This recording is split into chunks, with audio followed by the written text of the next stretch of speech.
Hay libros de la Biblia que parecen pequeños en extensión, pero inmensos en profundidad. Ruth es uno de ellos. A primera vista puede parecer una historia sencilla, tierna, casi doméstica. Una viuda anciana, una nuera fiel, un hombre noble, un campo de cebada, un matrimonio inesperado y un final feliz. Y ciertamente es una historia hermosa. Es una de esas narraciones que uno puede leer una y otra vez, aún sabiendo el desenlace, y todavía sentir el peso de cada escena, la tensión de cada decisión y la belleza de cada detalle. Pero si leemos Ruth solamente como una historia de amor humano, nos quedaremos en la superficie. Este libro no está en las Escrituras simplemente para conmovernos con la lealtad de una nuera hacia su suegra, ni para mostrarnos la nobleza de Buz, ni para ofrecernos una narración esperanzadora después de muchas lágrimas. Todo eso está allí. Pero hay algo mucho más grande. Ruth está en la Biblia porque Dios está revelando cómo Él gobierna la historia humana para cumplir sus propósitos redentores. El verdadero protagonista de este libro no es Ruth, ni Noemí, ni Buz. El protagonista es Dios. Dios está en el centro, aun cuando su nombre no aparezca en cada versículo. Dios está obrando en el hambre, en el viaje, en las pérdidas, en los caminos, en las decisiones, en los campos, en las conversaciones, en los silencios, en las lágrimas y en los encuentros aparentemente casuales. Él está moviendo los hilos de la providencia para llevar adelante una historia mucho más grande que la vida de una familia en crisis. Está preparando el camino hacia David y por medio de David hacia Cristo. Si el libro de Ruth faltara en la Escritura, nos faltaría una pieza preciosa del rompecabezas redentor que Dios diseñó desde la eternidad. Por eso debemos leer este libro con ojos de evangelio. Sí, Ruth es una historia de amor, pero no solo del amor de Ruth por Noemí, ni del amor de Buz por Ruth. Es una ventana al amor redentor de Dios por una humanidad caída y rebelde. Es un libro que nos muestra que Dios no abandona su plan aún en los tiempos más oscuros, que Él puede sacar bienes de males, que Él puede convertir tragedias familiares en instrumentos para bendecir naciones, que Él puede usar personas comunes, decisiones dolorosas y providencias amargas para traer al Redentor prometido. El autor comienza ubicándonos históricamente, aconteció en los días que gobernaban los jueces. Esa frase es más importante de lo que parece. Los días de los jueces fueron una de las épocas más caóticas de Israel. Fue un tiempo de apostasía espiritual, confusión moral, violencia, idolatría e inestabilidad. El libro de Jueces resume ese periodo con una frase terrible: en aquellos días no había rey en Israel. Cada uno hacía lo que bien le parecía. Ese no es un simple comentario político, es un diagnóstico espiritual. Cuando el pueblo rechaza el gobierno de Dios, termina adorando ídolos y justificando lo que sus propios ojos desean. En ese contexto oscuro aparece el libro de Ruth y eso ya es un mensaje. En medio de una generación confusa, Dios seguía obrando. En medio de una nación infiel, Dios seguía fiel a su pacto. En medio de un tiempo en que cada uno hacía lo que bien le parecía, Dios estaba preparando la línea por la cual vendría el rey David y finalmente el rey de reyes. La desobediencia humana no detiene la fidelidad divina. El caos moral no cancela el decreto de Dios. La oscuridad de una época no puede apagar la luz de su propósito redentor. El capítulo 1 comienza con hambre en la tierra. Y no cualquier tierra, Belén de Judá. Belén significa casa de pan. Hay hambre en la casa de pan. La ironía es evidente. El lugar que lleva el nombre de provisión está experimentando escasez. Y en el Antiguo Testamento, cuando venía hambre sobre Israel, muchas veces era una señal de disciplina divina por causa de la desobediencia del pueblo. No siempre, pero frecuentemente. Dado el contexto de los jueces, tenemos razones para pensar que esta hambre no era un accidente climático aislado. Era una providencia seria, una advertencia, una llamada a buscar el rostro del Señor. Pero un hombre llamado Elimelec toma una decisión. Él sale de Belén con su esposa Noemí y sus dos hijos, Malón y Kelión, para ir a residir en los campos de Moab. Y aquí aparece otra ironía. Elimelec significa mi Dios es rey. Su propio nombre proclamaba una verdad gloriosa: Dios reina. Pero en el momento de la prueba, este hombre actúa como si la seguridad estuviera fuera de la tierra prometida, lejos del lugar donde Dios había hecho morar su presencia especial en medio de su pueblo. Sale de la casa de pan para refugiarse en Moab. Y Moab no era una nación neutral. Moab tenía una historia cargada de oposición al pueblo de Dios. Era un pueblo pagano, idólatra, asociado con una espiritualidad contraria al Dios de Israel.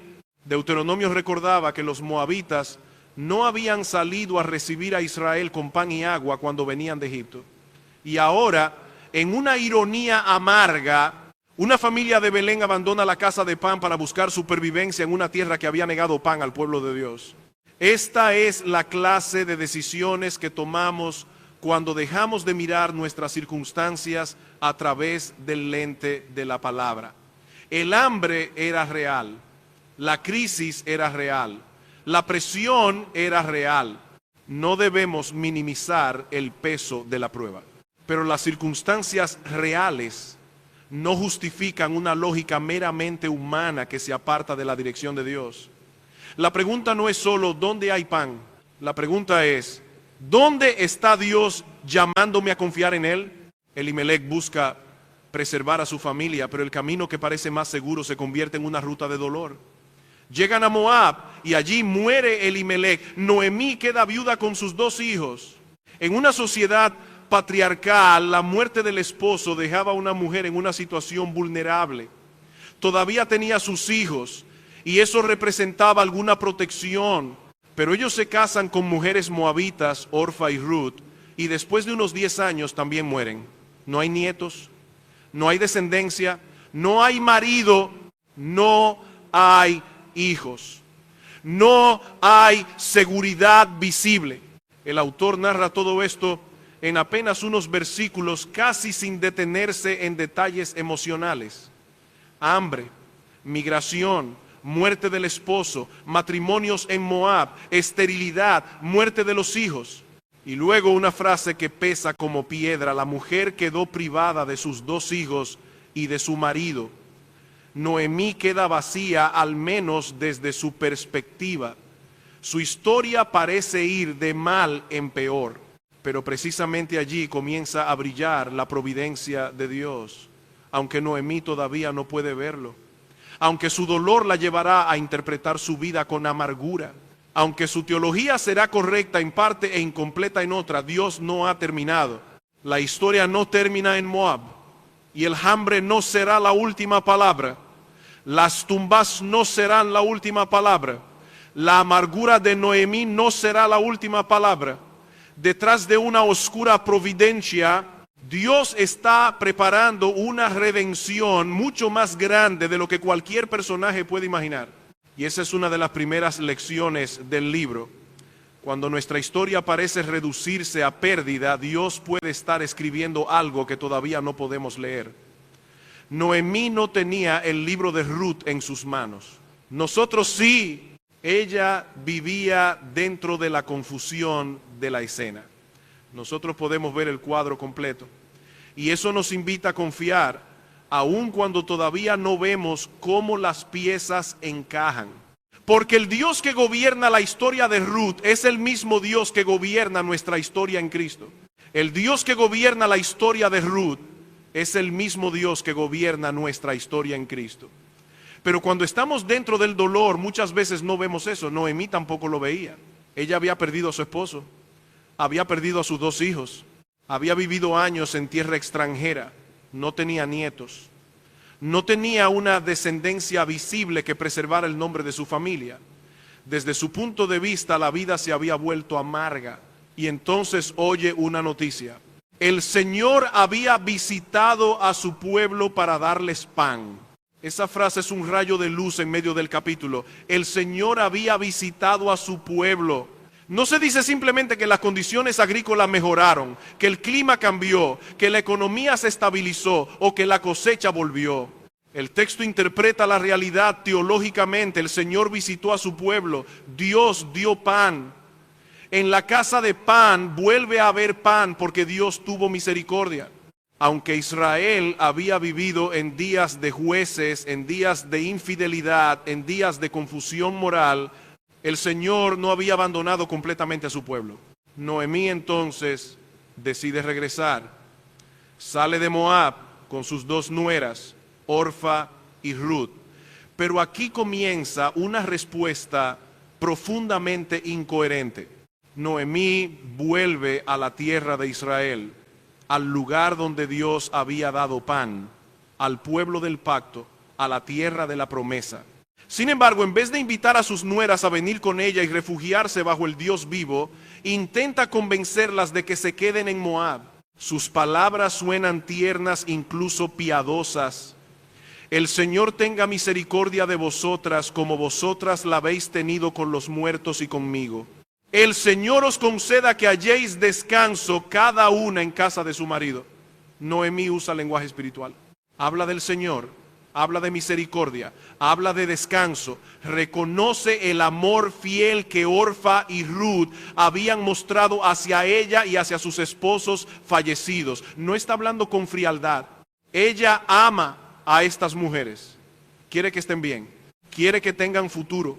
Pero su consejo es espiritualmente peligroso porque les está diciendo que vuelvan a Moab y más adelante lo dirá con toda claridad: Orfa ha regresado a su pueblo y a sus dioses, vuelve tú tras ella. En otras palabras, Noemí está aconsejando a Ruth que regrese no solo a una cultura sino a una idolatría. Le desea la misericordia del Señor, pero les recomienda permanecer en una tierra de dioses falsos. Habla de descanso, pero lo busca en el lugar equivocado. Quiere seguridad para sus nueras, pero la imagina fuera de la comunidad del pacto. ¿Cómo puede ocurrir algo así? ¿Cómo puede una mujer que conoce al Dios de Israel hablar de la misericordia del Señor y al mismo tiempo empujar a estas jóvenes hacia Moab? La respuesta está en su dolor. Noemí está mirando la realidad a través de sus pérdidas. Su aflicción no ha destruido completamente su teología, pero la ha deformado.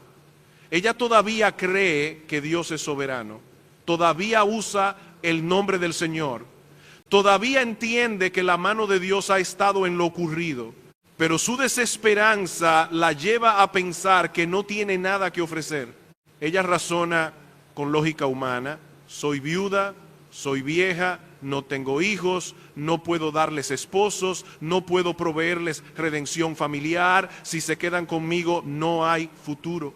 Si vuelven a Moab, quizá puedan casarse de nuevo, tener casa, descanso, estabilidad. Desde un punto de vista sociológico y práctico, su argumento parece razonable, pero desde el punto de vista de la fe, está profundamente incompleto. Noemí se ve a sí misma como una mujer vacía, sin nada que dar. Pero tenía algo infinitamente más valioso que cualquier seguridad matrimonial en Moab. Conocía al Dios vivo y verdadero. La mayor necesidad de Orfa y Ruth no era encontrar marido, no era reconstruir una vida socialmente estable, no era recuperar una sensación de normalidad después de la viudez. Su mayor necesidad era refugiarse bajo las alas del Señor, el Dios de Israel. Esto nos confronta también a nosotros. Muchas veces en medio de la aflicción pensamos que no tenemos nada que ofrecer a otros porque hemos perdido cosas importantes. Hemos perdido fuerza, estabilidad, recursos, oportunidades, salud, relaciones, alegría visible. Y es verdad que hay pérdidas reales. Pero si conocemos al Dios vivo, no estamos vacíos de lo más importante. Podemos estar quebrantados y aún así señalar al único refugio verdadero. Podemos estar llorando y aún así decir: ven conmigo al lugar donde Dios se revela. Ven al Señor, ven a refugiarte bajo sus alas. Pero cuando el dolor gobierna nuestra interpretación de la vida, podemos perder de vista incluso las bendiciones que tenemos delante.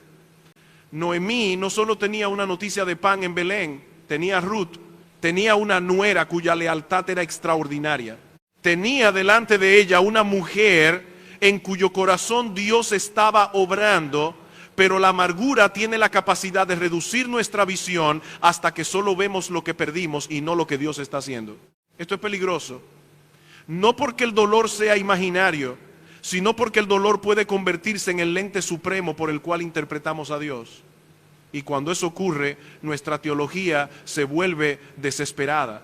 Ya no leemos nuestras circunstancias a la luz de la palabra, empezamos a leer a Dios a la luz de nuestras circunstancias. Si me duele, concluyo que Dios está contra mí. Si no entiendo, concluyo que no hay propósito. Si perdí mucho, concluyo que estoy vacío. Si el camino es oscuro, concluyo que no hay misericordia. Pero la fe bíblica nos llama a algo más profundo. No niega el dolor, no le dice a Noemí que no ha sufrido, no minimiza las tumbas en Moab, pero sí nos llama a levantar la mirada por encima de lo visible y recordar que Dios sigue siendo bueno, fiel, sabio y soberano, aun cuando no entendemos lo que está haciendo. No permitas que tu dolor determine tu teología.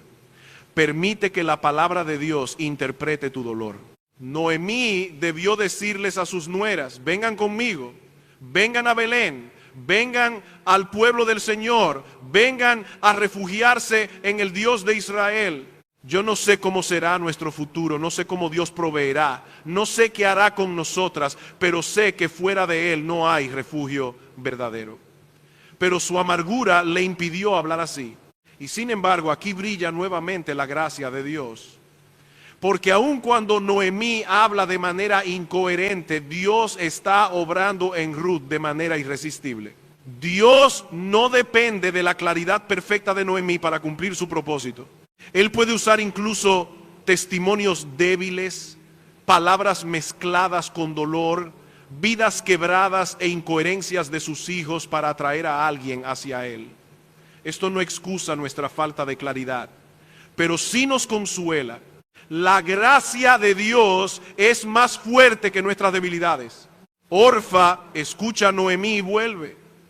Ruth escucha lo mismo y se aferra. Una regresa a su pueblo y a sus dioses. La otra decide caminar hacia un pueblo que no conocía y hacia un Dios que había comenzado a conquistar su corazón. Y esa decisión no será una pequeña nota sentimental en la vida de una familia. Será una pieza decisiva en la historia de la redención. Una regresa a su pueblo y a sus dioses. La otra decide caminar hacia un pueblo que no conocía y hacia un Dios que había comenzado a conquistar su corazón. Esa decisión de Ruth no puede explicarse simplemente por afecto familiar. No es solo la ternura de una nuera que ama a su suegra. Hay algo más profundo. Hay una obra de Dios en el corazón de una mujer moabita que contra toda lógica humana decide abandonar su pasado, su tierra, sus dioses y sus posibilidades visibles de seguridad para refugiarse bajo las alas del Dios de Israel. El texto dice que Orfa besó a su suegra, pero Ruth se quedó con ella. Esa palabra "se quedó" tiene una fuerza especial, no describe una simple preferencia emocional. Es una adhesión firme, una decisión de aferrarse, de unirse, de no soltar. Es el mismo tipo de lenguaje que en otros lugares del Antiguo Testamento se usa para hablar de la relación que Israel debía tener con el Señor, temerle, servirle y aferrarse a Él. Ruth no está simplemente diciendo, no quiero separarme de ti, está diciendo, mi vida queda atada al Dios al que tú perteneces y al pueblo que Él ha escogido. Noemí insiste. Mira, tu cuñada ha vuelto a su pueblo y a sus dioses. Vuélvete tú tras ella. Es una escena dolorosa. La suegra que debería estar llamándola hacia el Señor está señalándole el camino de regreso a los ídolos. Pero Ruth responde con una de las confesiones más hermosas de toda la Escritura: no insistas que te deje o que deje de seguirte, porque a donde tú vayas iré yo, y donde tú mores moraré. Tu pueblo será mi pueblo, y tu Dios será mi Dios. Donde tú mueras, allí moriré, y allí seré sepultada. Así haga el Señor conmigo, y aún peor, si algo excepto la muerte nos separa.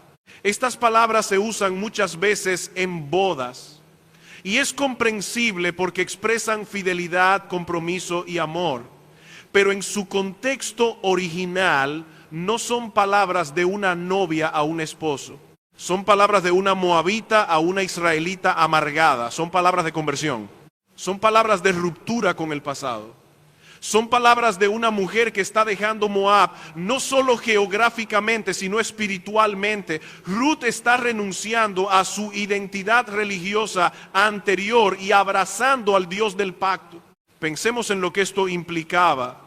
Ruth no tenía garantías visibles. Noemí acababa de decirle que no podía ofrecerle marido, hijos, redención familiar ni futuro social. Ruth no está tomando esta decisión porque ve un camino claro hacia la comodidad. No está calculando ventajas, no está pensando si voy a Belén me irá mejor. Desde un punto de vista humano, quedarse en Moab parecía más sensato. Allí tenía familia, idioma, costumbres, posibilidades de matrimonio, pertenencia cultural. En Israel sería una extranjera, una moabita, una viuda, una mujer vulnerable. Y sin embargo Ruth dice: tu pueblo será mi pueblo y tu Dios será mi Dios. Eso es fe. La fe verdadera no se aferra a Dios solo cuando puede ver un beneficio inmediato. La fe verdadera reconoce que estar con Dios es mejor que tener seguridad sin Dios. Ruth está diciendo, en esencia: prefiero pobreza con el Dios de Israel que estabilidad con los ídolos de Moab. Prefiero incertidumbre en el pueblo del pacto que aparente descanso lejos del Señor. Prefiero morir y ser sepultada entre este pueblo que vivir cómoda lejos del Dios vivo. Este es un compromiso firme y determinado. Y debemos notar algo: Ruth no había visto una vida perfecta en Noemí. Noemí no estaba en su mejor momento espiritual. Sus palabras estaban mezcladas con amargura. Su teología era incompleta. Su consejo era confuso. Y aún así, de alguna manera, Ruth había visto lo suficiente del Dios de Israel como para confiar en él. Tal vez había escuchado historias en la casa de Elimelech. Tal vez oyó hablar del éxodo, del Mar Rojo, de la provisión en el desierto, de la tierra prometida, del Dios que guarda pacto y misericordia. Tal vez esas verdades habían caído lentamente en su corazón durante años. Y ahora, en el momento decisivo, el Espíritu de Dios la mueve a dar un paso irreversible. Esto debe animarnos. A veces pensamos que nuestro testimonio ha sido demasiado débil, que nuestras palabras fueron incompletas, que nuestras vidas han estado mezcladas con lágrimas y contradicciones. Y ciertamente debemos desear ser claros, fieles y coherentes. Pero la salvación no depende finalmente de la perfección del mensajero. Dios puede tomar fragmentos de verdad escuchados en una casa quebrada y usarlos para abrir el corazón de alguien. Dios puede hacer que una moabita vea su gloria aún a través de una familia que tomó malas decisiones y una suegra que está luchando con amargura. Pero esto también nos confronta. Si Dios pudo atraer a Ruth incluso con un testimonio tan debilitado, ¿cuánto más debemos nosotros procurar señalar claramente a otros hacia Cristo? Noemí tenía algo que ofrecer y no lo veía. Nosotros no debemos cometer el mismo error. El mundo nos dirá que la mayor necesidad de las personas es estabilidad, relación, éxito, pertenencia, seguridad económica, sanidad emocional o realización personal. Y muchas de esas cosas tienen importancia en su lugar. Pero la mayor necesidad del ser humano es tener al Dios vivo como refugio, es ser reconciliado con Él. es abandonar los ídolos y venir bajo sus alas. Ruth entendió eso mejor que Noemí en ese momento. La moabita vio con más claridad que la israelita amargada. Esta es otra ironía del libro. La extranjera muestra la clase de fe que Israel estaba llamado a tener en los días de los jueces, cuando muchos en Israel hacían lo que bien les parecía. Una mujer de Moab dice: tu Dios será mi Dios. Mientras el pueblo del pacto muchas veces se iba detrás de dioses ajenos, una extranjera deja sus dioses para refugiarse en el Señor. Y esa decisión cambiará la historia. Ruth no podía saberlo, no podía imaginar que de su descendencia vendría David, no podía imaginar que su nombre aparecería en la genealogía del Mesías.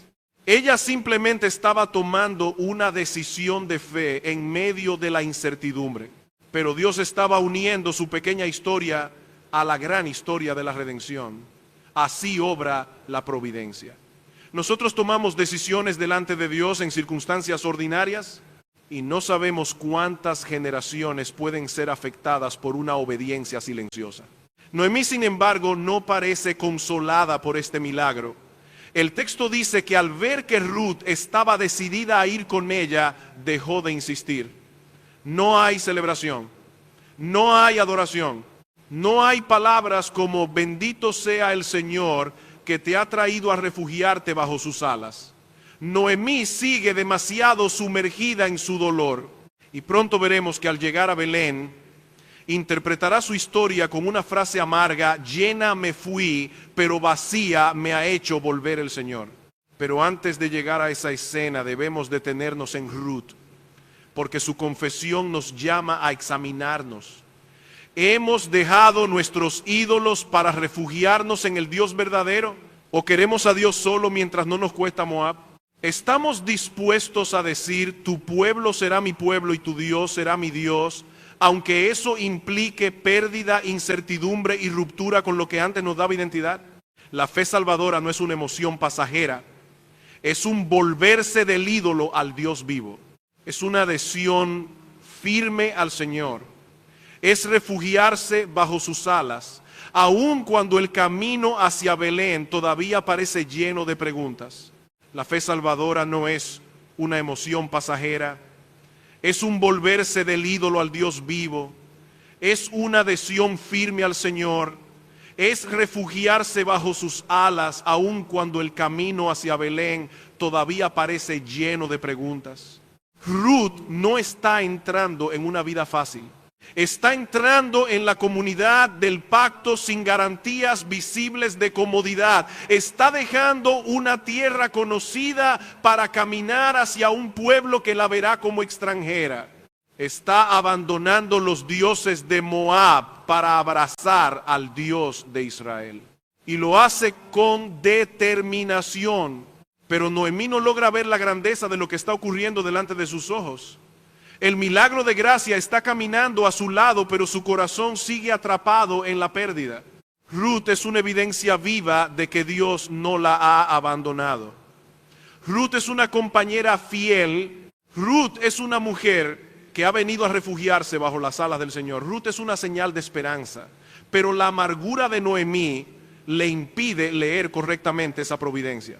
Cuando finalmente llegan a Belén, toda la ciudad se conmueve.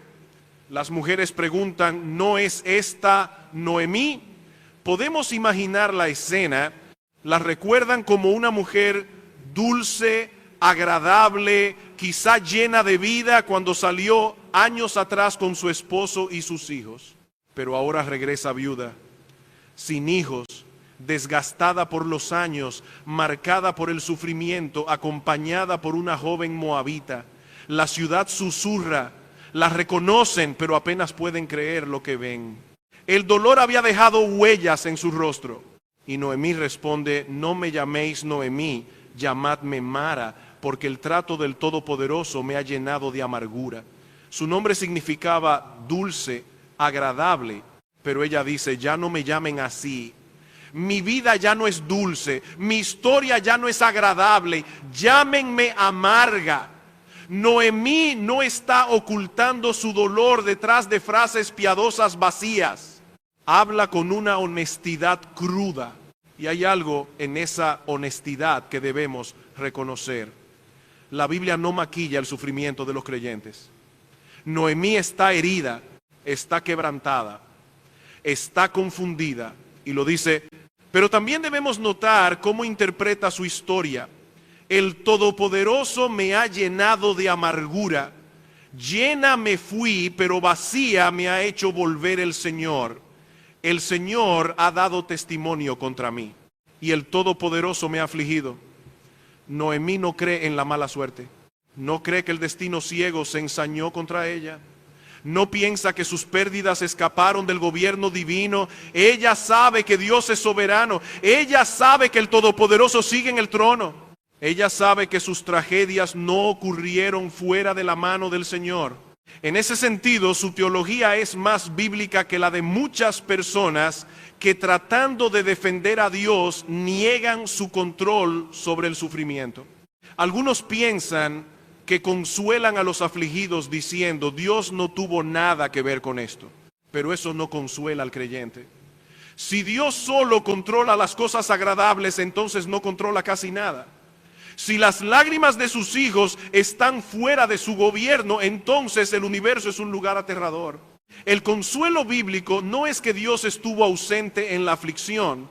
El consuelo bíblico es que Dios estuvo presente gobernando aún aquello que no entendemos. Noemí tiene razón al reconocer la soberanía de Dios, pero su teología es incompleta. Ese es el problema. Ella sabe que Dios es todopoderoso, pero en ese momento no está considerando plenamente que también es fiel, bueno, misericordioso y redentor. Está interpretando a Dios a través de su dolor, en vez de interpretar su dolor a través de lo que Dios ha revelado de sí mismo. Está mirando sus circunstancias y sacando conclusiones demasiado rápidas. Dios me ha vaciado. Dios está contra mí. Dios me ha llenado de amargura. Y aquí debemos aprender una lección seria. No permitas que tu dolor determine tu teología. No permitas que una temporada oscura se convierta en el tribunal desde el cual juzgas el carácter de Dios. No permitas que tus pérdidas sean la única evidencia que escuchas. Si dejas que la aflicción sea tu intérprete final, terminarás llamando vacío a lo que Dios está llenando de propósito. Terminarás llamando abandono a lo que Dios está usando para traer redención. Terminarás diciendo, regresé vacía mientras Ruth está de pie a tu lado. Esa frase de Noemí es especialmente dolorosa. Llena me fui, pero vacía me ha hecho volver el Señor. Desde su perspectiva tiene sentido. Salió con esposo e hijos, regresa sin ellos. Salió con una familia completa, regresa con tumbas detrás, pero no está completamente vacía. Ruth está allí, la moabita convertida está allí, la mujer que será parte de la genealogía de David está allí, la futura bisabuela del rey está allí. Una pieza clave en la línea del Mesías está allí, pero Noemí no puede verlo. La amargura produce ceguera espiritual. No siempre nos vuelve ateos, no siempre nos hace negar doctrinas correctas. A veces seguimos diciendo que Dios es soberano, seguimos usando lenguaje bíblico, seguimos creyendo ciertas verdades, pero dejamos de ver su bondad presente. Dejamos de reconocer sus pequeñas misericordias. Dejamos de agradecer los dones que todavía caminan a nuestro lado. La amargura estrecha la mirada hasta que solo vemos lo que falta. Quizá alguien escucha esto y piensa, pero mi dolor es real. Sí, lo es. La Biblia no te pide fingir que no has sufrido. Noemí perdió mucho. Algunas aflicciones son tan profundas que cambian incluso nuestro rostro. Pero el llamado no es a negar el dolor. El llamado es a no permitir que el dolor tenga la última palabra sobre Dios. La última palabra no la tiene Moab, no la tienen las tumbas, no la tiene la esterilidad, no la tiene la viudez, no la tiene la amargura. La última palabra la tiene el Dios que gobierna providencias oscuras para traer redención. Noemí nunca leyó el libro de Ruth, nosotros sí. Ella no podía ver el capítulo 4 desde el capítulo 1, nosotros sí podemos. Ella no sabía que el regreso a Belén al comienzo de la siega de la cebada no era un detalle casual. Nosotros sí lo sabemos. Ella no sabía que Ruth encontraría un campo y que ese campo pertenecería a Buz y que Buz sería redentor y que de esa unión vendría Obed, Isaí, David y finalmente Cristo. Nosotros sí podemos ver que Dios estaba obrando. Eso debe humillarnos. Porque muchas veces nosotros somos Noemí. En el capítulo 1 tenemos una lectura parcial de nuestra vida, vemos una escena y pretendemos interpretar toda la obra. Sentimos un capítulo oscuro y concluimos que el autor nos ha abandonado. Pero Dios está escribiendo más de lo que vemos. Sus obras tienen un alcance mucho más amplio que nuestra mirada limitada. Lo que hoy parece una providencia amarga puede estar unido a misericordias que todavía no han llegado a la superficie. Por eso cuando no entiendas, no acuses a Dios. Llora, sí. Ora, sí. Derrama tu alma delante del Señor. Pero no cierres el libro en el capítulo de la pérdida. No digas vacía demasiado pronto.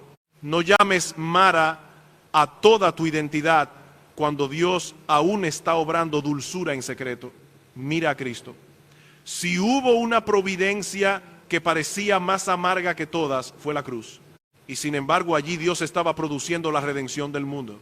Si hubo una providencia que parecía más amarga que todas, fue la cruz. Y sin embargo allí Dios estaba produciendo la redención del mundo. Por eso el creyente no debe interpretar la bondad de Dios solamente por lo que siente en el momento.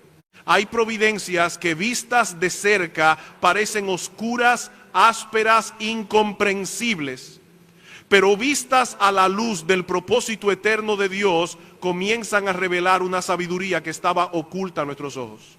El capítulo 1 de Ruth termina con una frase sencilla pero cargada de esperanza. Y llegaron a Belén al comienzo de la siega de la cebada.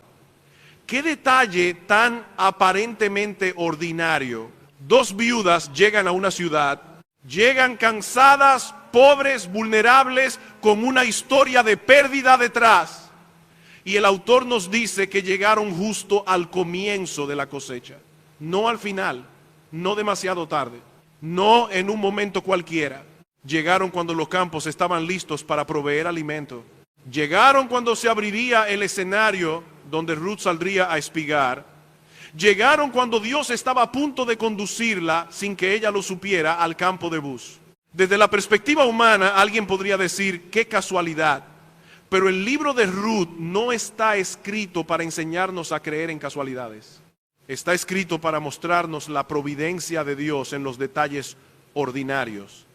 El hambre llevó a Elimelech a Moab. La muerte dejó a Noemí sin esposo e hijos. La noticia del pan la movió a regresar. La fidelidad de Ruth la acompañó. El calendario de la cosecha las recibió. Y detrás de cada uno de esos movimientos estaba Dios llevando adelante una historia que no solo cambiaría la vida de estas mujeres, sino la historia de la redención.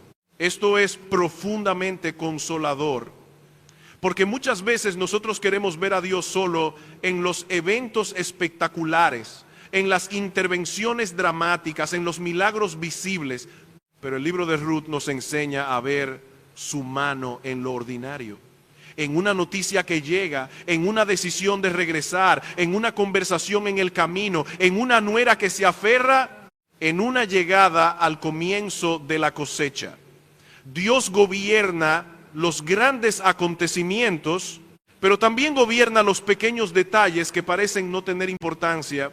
Noemí todavía no podía verlo. Ella llega diciendo, el Todopoderoso me ha afligido.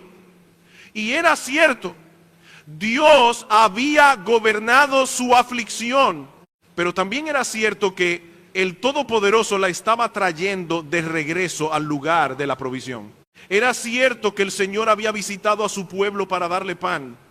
Era cierto que Dios le había dado a Ruth como compañía fiel. Era cierto que habían llegado en el momento preciso de la cosecha, pero la amargura hace que una persona vea la mano de Dios solo en lo que le duele y no en la misericordia que la rodea. Esta es una advertencia para nosotros. La amargura produce ceguera espiritual. Puede hacernos olvidar las evidencias de gracia que todavía tenemos. Puede hacernos hablar de nuestra vida como si todo fuera pérdida, cuando Dios ya ha comenzado a sembrar esperanza. Puede hacernos decir estoy vacía, mientras una misericordia de Dios camina a nuestro lado.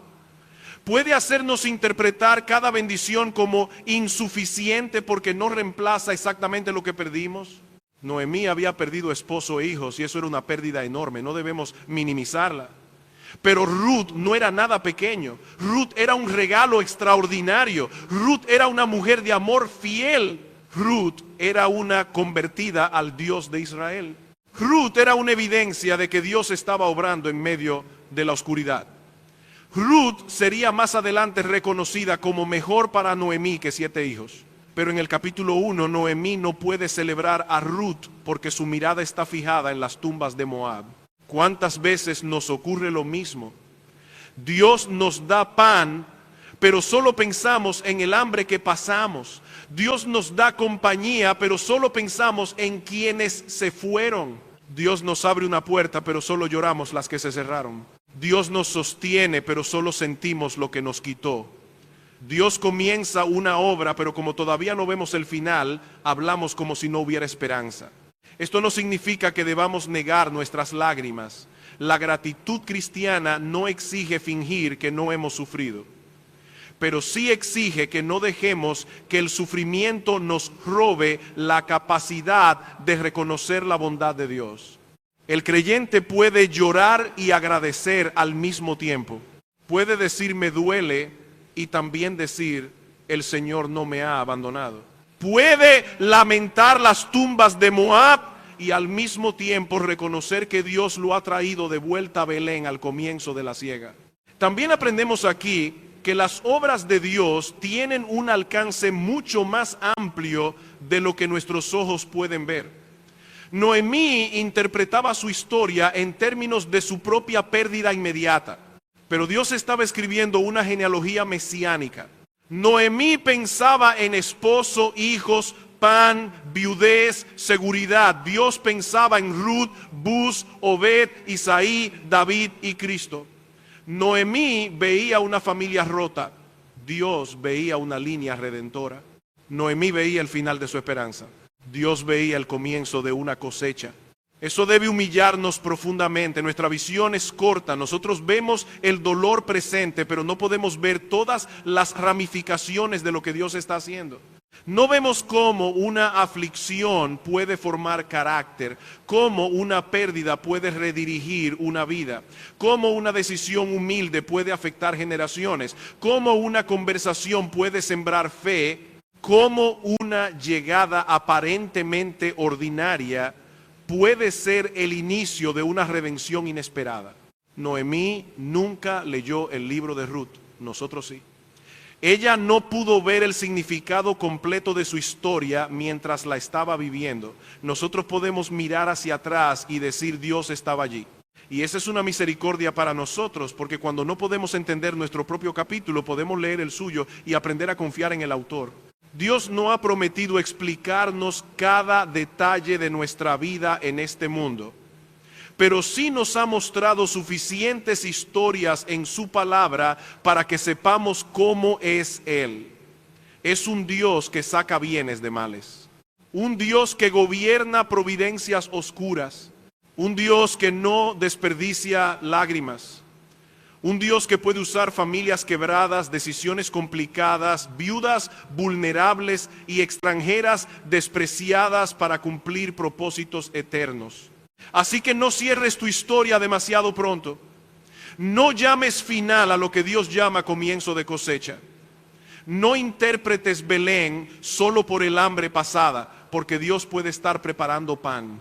No interpretes tu vida solo por lo que perdiste, porque Dios puede estar trayendo redención por caminos que todavía no reconoces. No interpretes tu vida solo por lo que perdiste, porque Dios puede estar trayendo redención por caminos que todavía no reconoces.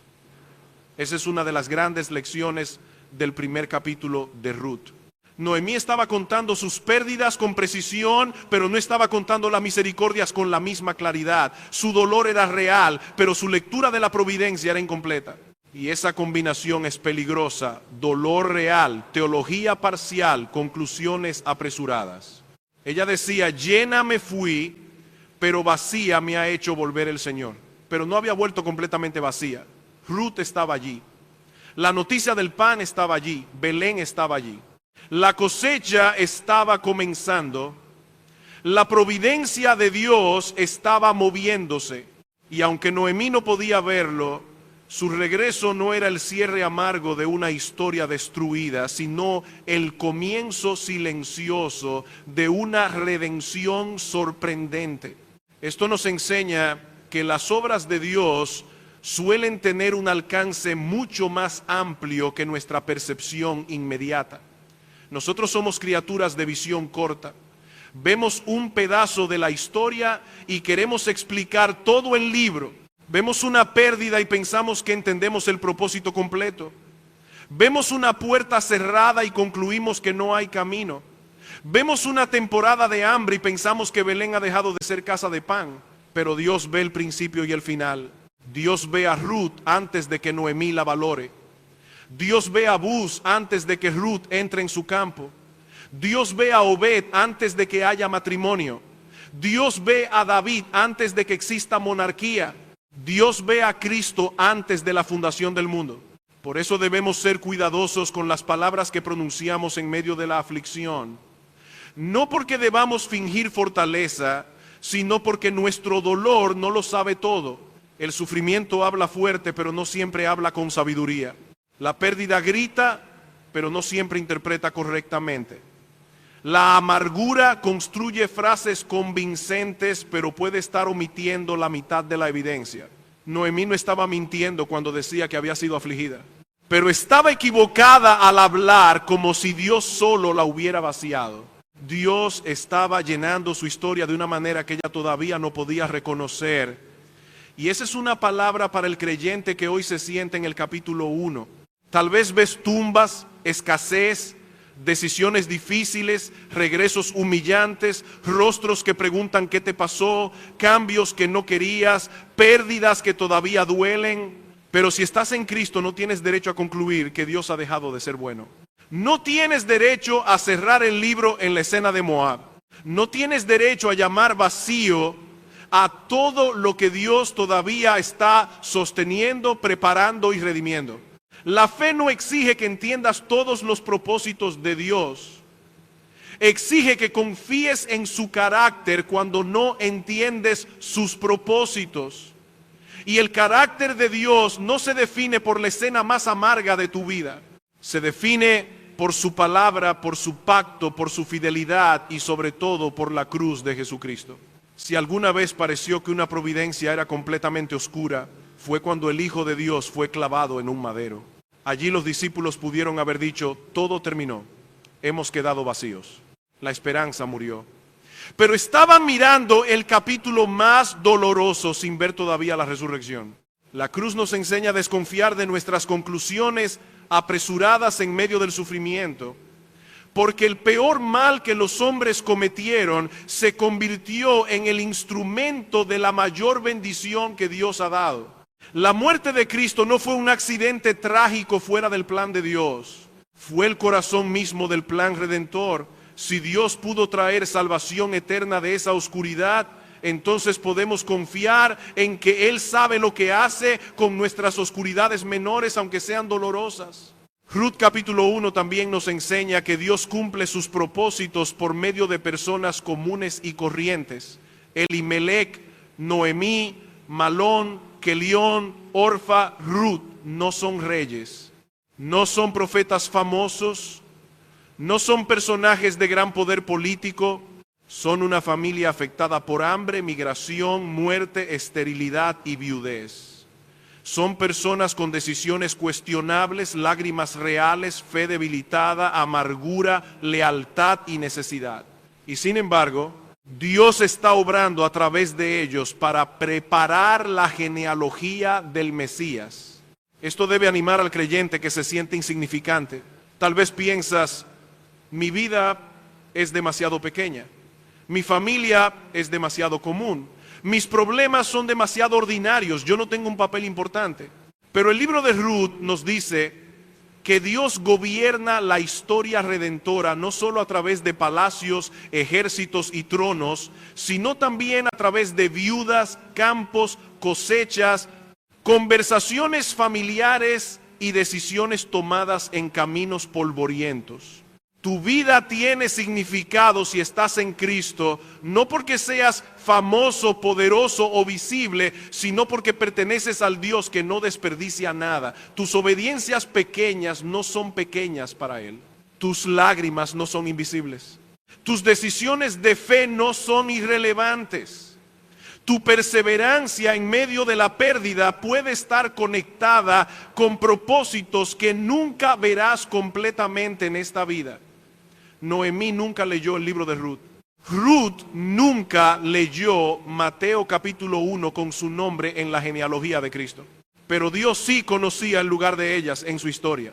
Y esto nos libra tanto de la desesperación como del orgullo.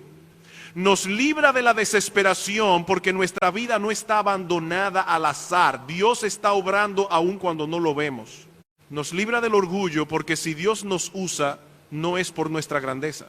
Él puede obrar a través de personas débiles, familias heridas, creyentes confundidos y caminos torcidos para mostrar que la gloria es suya. Pero hay una lección aún más profunda. La mayor necesidad del ser humano es refugiarse bajo las alas del Dios verdadero. Noemí pensaba que la necesidad principal de Ruth era hallar marido. Y ciertamente en aquel contexto una viuda necesitaba protección. Pero Booz más adelante interpretará correctamente lo que había sucedido. Ruth había venido a refugiarse bajo las alas del Señor, Dios de Israel. Eso era lo fundamental. La mayor necesidad de Ruth no era Booz, era el Dios de Booz. La mayor necesidad de Noemí no era recuperar un nieto, era volver a descansar en el Dios que redime. La mayor necesidad de cualquier persona no es tener familia estable, matrimonio feliz, seguridad económica, aceptación social, salud emocional o futuro ordenado. Todas esas cosas pueden ser buenas, pero ninguna puede salvar el alma. Nuestra mayor necesidad es estar reconciliados con Dios por medio del Redentor que Él ha provisto. Y ahí es donde Ruth comienza a apuntarnos hacia Cristo. Ella entra en Belén como una extranjera necesitada de refugio, pero Dios está preparando un redentor, no solo Booz para Ruth, sino Cristo para pecadores. El libro nos enseña que Dios mueve la historia para proveer redención. Y esa redención final no consistirá simplemente en rescatar una familia israelita de la pobreza, sino en salvar a una humanidad caída por medio del Hijo de David, nacido en Belén, el verdadero pan de vida. El verdadero pan de vida vendría de Belén, y el camino hacia ese cumplimiento pasaría por una moabita que decidió refugiarse bajo las alas del Dios de Israel. Eso es lo que hace que el libro de Ruth sea mucho más que una historia conmovedora. Es una ventana al Evangelio. Es una pieza de la historia redentora. Es una demostración de que Dios estaba obrando aún en los días más oscuros, cuando Israel no tenía rey y cada uno hacía lo que bien le parecía. Este capítulo comienza con hambre, muerte y amargura, pero debajo de esa sombra se mueve una providencia sabia. Elimelech sale de Belén hacia Moab. Noemí pierde a su esposo y a sus hijos. Ruth queda viuda. Orfa regresa. Ruth se aferra. Noemí vuelve amargada. Llegan a Belén al comienzo de la siega de la cebada. En la superficie todo parece una cadena de accidentes, decisiones humanas, tragedias familiares y supervivencia. Pero la Escritura nos enseña a mirar más profundo. Dios está escribiendo. Y esto es importante porque muchas veces nosotros queremos ver la mano de Dios solo cuando la historia tiene luz inmediata. Queremos reconocer su providencia cuando el capítulo termina con alegría, cuando el problema se resuelve pronto, cuando la respuesta llega rápido, cuando el dolor se explica de manera sencilla. Pero Ruth capítulo 1 nos enseña que Dios también está obrando antes de que podamos ver el final. Él está obrando en el hambre antes del pan, en Moab antes de Belén, en la pérdida antes de la redención, en las lágrimas antes de la cosecha. Noemí todavía no entiende. Ella llega a Belén con una teología marcada por la amargura. Llena me fui, pero vacía me ha hecho volver el Señor. Esa frase revela lo que el dolor puede hacer con nuestra percepción. Ella no niega a Dios, no habla como atea, no dice que todo fue mala suerte, reconoce que el Señor está detrás de lo ocurrido, pero solo puede ver la mano de Dios como una mano que aflige. No logra ver todavía la mano que también está trayendo pan, compañía, refugio, cosecha y redención. Esta es una advertencia para todo creyente. Podemos tener una doctrina correcta de la soberanía y aún así aplicar esa doctrina de manera incompleta. Podemos decir, Dios está en control, pero usar esa verdad solo para concluir que Dios está contra nosotros. Podemos reconocer que el Todopoderoso gobierna nuestras pérdidas y al mismo tiempo olvidar que el Todopoderoso también gobierna nuestras misericordias. Podemos hablar de la mano de Dios en la aflicción y no ver la mano de Dios en Ruth caminando a nuestro lado. La fe madura no niega que Dios aflige, la Biblia no hace eso.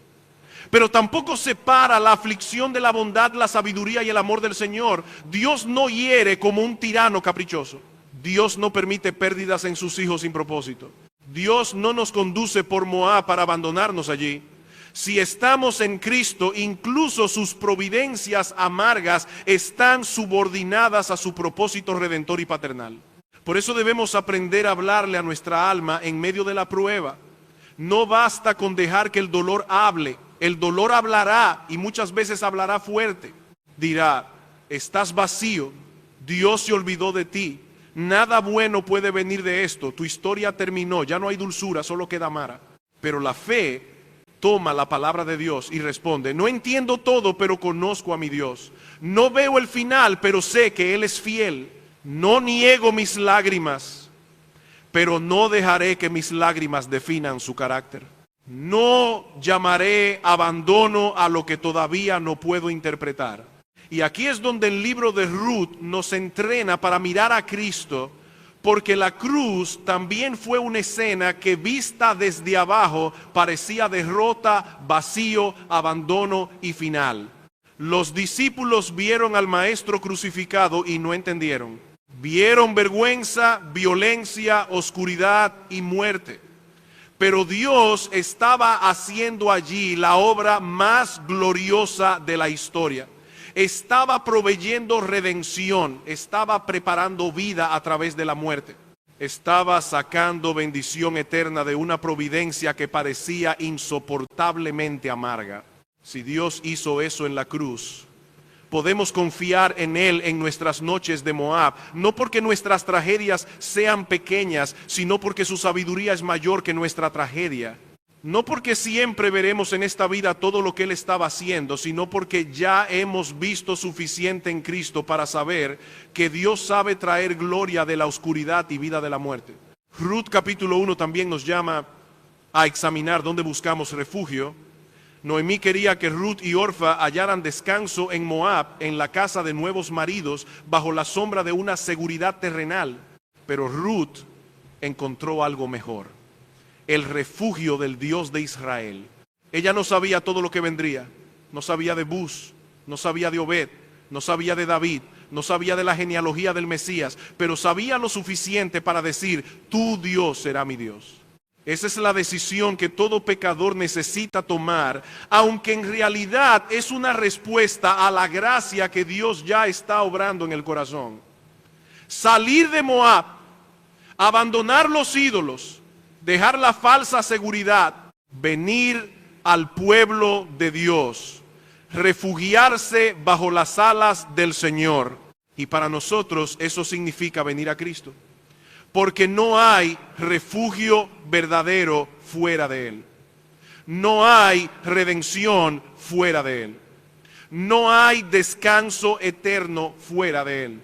Buz será un redentor maravilloso dentro de la historia de Ruth, pero Buz no es el redentor final, es una sombra. Cristo es la realidad. Cristo es el pariente redentor que tomó nuestra carne, se acercó a nuestra miseria, asumió nuestra causa, pagó el precio de nuestra deuda y nos introdujo en una herencia que no podíamos reclamar por nosotros mismos. Él no redime solamente tierras perdidas o nombres familiares amenazados. Él redime pecadores, restaura adoradores, limpia culpables y da vida eterna. Por eso la mayor necesidad de Noemí no era simplemente volver a sonreír. La mayor necesidad de Ruth no era simplemente encontrar esposo. La mayor necesidad de Belén no era simplemente tener cebada. La mayor necesidad de Israel no era simplemente tener un rey humano.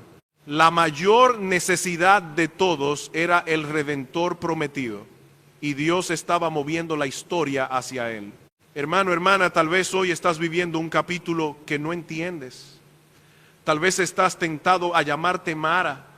Tal vez sientes que saliste lleno y volviste vacío, pero no cierres tu historia sin mirar a Cristo.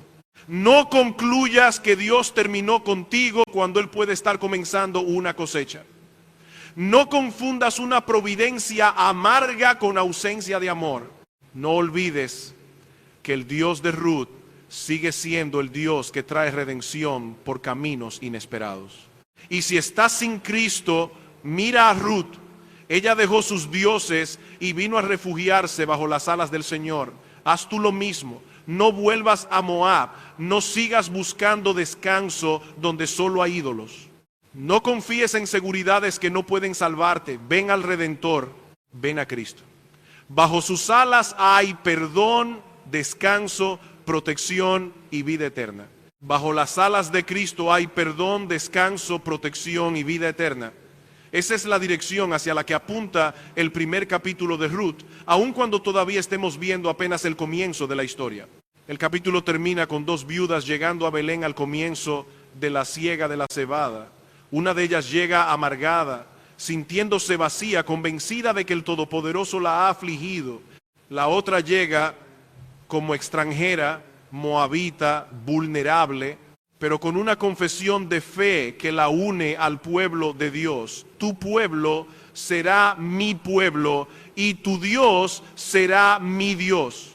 Desde la superficie parece una escena pequeña, dos mujeres regresando a una ciudad, una cosecha comenzando, un futuro incierto, pero en la providencia de Dios, esa escena pequeña está conectada con el nacimiento de David y finalmente con la venida de nuestro Señor Jesucristo. Esa es una de las glorias de este libro. Nos enseña que Dios no necesita grandes escenarios humanos para llevar a cabo sus grandes propósitos. Él puede usar hambre, migración, pérdida, viudez, lealtad, campos de cebada y conversaciones entre mujeres quebrantadas para mover la historia hacia el Redentor. Noemí no podía verlo. Ella no tenía el capítulo final en sus manos. Ella no sabía que Ruth sería más valiosa para ella que 7 hijos. No sabía que Buz aparecería como redentor. No sabía que un niño llamado Obed sería puesto en sus brazos. No sabía que Obed sería padre de Isaí e Isaí padre de David. No sabía que de esa línea vendría el Cristo, el Hijo de David, nacido en Belén, el pan de vida para un mundo hambriento. Noemí no leyó el libro de Ruth, nosotros sí. Y por eso somos llamados a aprender de su historia antes de interpretar la nuestra con desesperación. Cuidado con la amargura. La amargura no siempre nos hace negar a Dios. A veces nos deja con una teología correcta en algunas áreas, pero incompleta en las más necesarias. Noemí sabía que Dios era soberano. Sabía que el Todopoderoso gobernaba sus pérdidas. Sabía que su vida no estaba en manos del azar. Pero no estaba viendo la misericordia que Dios ya había comenzado a desplegar. No veía el pan, no veía la cosecha, no veía a Ruth como regalo. No veía que la providencia amarga no era el final, sino el camino hacia una redención mayor. Quizá tú estás viviendo algo parecido. Tal vez no niegas que Dios existe. Tal vez no niegas que Dios es soberano, pero tu dolor te ha llevado a pensar que Dios solo está contra ti, que solo te ha vaciado, que solo te ha afligido, que ya no hay dulzura posible en tu historia. Y la palabra de Dios viene a decirte, no interpretes a Dios solo desde Moab. No interpretes toda tu vida desde las tumbas. No llames vacío a todo lo que Dios está preparando. No digas Mara como si ese fuera tu nombre definitivo, si el Dios de pacto todavía está obrando. Esto no significa que tus lágrimas no importan. No significa que tus pérdidas son pequeñas. No significa que debes sonreír artificialmente mientras el alma sangra. La Biblia es demasiado honesta para pedirnos eso. Pero sí significa que la aflicción no debe convertirse en tu intérprete final. La palabra de Dios debe interpretar tu aflicción. Y la palabra nos muestra una y otra vez que Dios saca bienes de males, que gobierna lo ordinario y lo doloroso, que no desperdicia las lágrimas de sus hijos y que sus providencias más oscuras pueden estar cargadas de propósitos que todavía no vemos. Mira la cruz. Allí se concentró la providencia más oscura y más gloriosa. Allí el Hijo de Dios fue rechazado, golpeado, clavado, abandonado, bajo juicio, tratado como maldito. Si hubiéramos estado mirando solo esa escena sin entender el propósito eterno de Dios, habríamos pensado que todo había terminado. Pero la cruz no fue el fracaso del plan de Dios, fue el centro del plan. Allí Dios estaba proveyendo redención. Allí estaba pagando el precio inimaginable para salvar a una humanidad caída y rebelde. Allí el Redentor estaba dando su vida para que pecadores encontraran refugio bajo las alas del Todopoderoso. Por eso el libro de Ruth no es simplemente una historia bonita para tiempos difíciles. Es evangelio en forma narrativa. Nos muestra que necesitamos un redentor. Ruth necesitaba uno, Noemí necesitaba uno, Israel necesitaba uno, nosotros necesitamos uno. Un redentor que no solo resuelva nuestra pobreza temporal, sino nuestra deuda eterna. Un redentor que no solo preserve un nombre familiar, sino que escriba nuestros nombres en el libro de la vida. Un redentor que no solo nos dé pan por una temporada, sino que sea para nosotros el pan de vida. Ese redentor es Cristo. Él es el hijo de David, el descendiente prometido, el verdadero pariente redentor que tomó nuestra naturaleza para representarnos. Él se acercó a nosotros en nuestra miseria, pagó el precio que nosotros no podíamos pagar. Cargó nuestra culpa. Murió bajo la justicia divina. Resucitó victorioso y ahora llama a pecadores de todas las naciones, a una moabitas espirituales, a una personas lejos del pacto, lejos de la esperanza, lejos de Dios, a venir y refugiarse bajo sus alas. Así que la pregunta no es solamente si admiras la historia de Ruth, la pregunta es si tú has hecho lo que Ruth hizo. ¿Has dejado tus ídolos? ¿Has abandonado Moab? ¿Has dicho desde el corazón, tu Dios será mi Dios? ¿Has venido a Cristo como tu único refugio? Porque tu mayor necesidad no es tener una vida más cómoda, una familia más estable, una relación más satisfactoria, una economía más segura o una historia menos dolorosa. Tu mayor necesidad es estar reconciliado con Dios por medio de Jesucristo. Y si estás en Cristo, toma aliento. Tu capítulo 1 no es toda tu historia. La amargura no tendrá la última palabra. La pérdida no tendrá la última palabra. Moab no tendrá la última palabra. Cristo tendrá la última palabra. El Dios que trajo a Ruth a Belén al comienzo de la siega, el Dios que preparó un redentor en medio de la pobreza, el Dios que tejió la genealogía del Mesías a través de una viuda moabita, es el mismo Dios que gobierna tu vida con sabiduría, bondad y fidelidad. Ven entonces a refugiarte bajo sus alas. Ven si estás cansado, ven si estás amargado, ven si estás lejos, ven si has vivido en Moab demasiado tiempo, ven si no entiendes tu historia, ven si estás cargando pérdidas que no sabes cómo procesar. Ven a Cristo. Porque solo bajo las alas del Redentor hay descanso verdadero, seguridad eterna y una esperanza que ninguna providencia amarga puede destruir. This world is endless,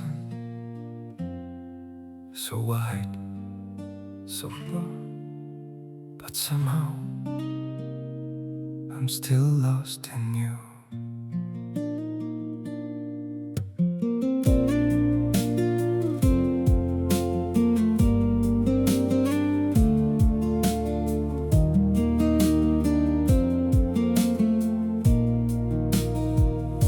The streets are full of moving shadows, countless places I could go. City shining, people passing, yet I still feel so alone. Every road keeps leading nowhere, every sky feels cold and blue. In this world so vast and open, I'm still lost in missing you. The world is wide, so wide before me, but I keep losing my way. Somewhere in the endless distance, your memory makes me stay.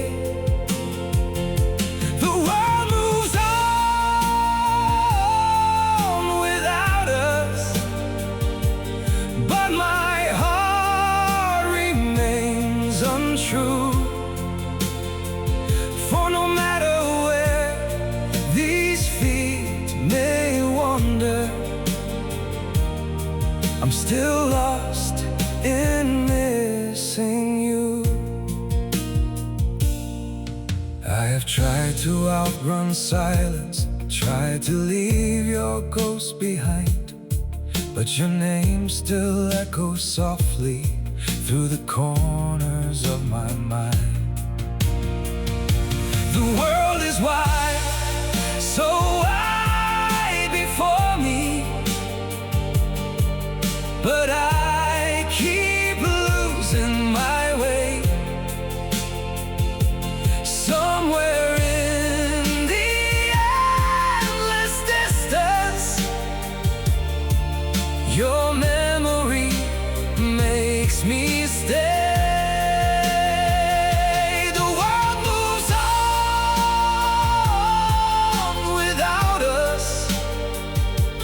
But my heart remains untrue.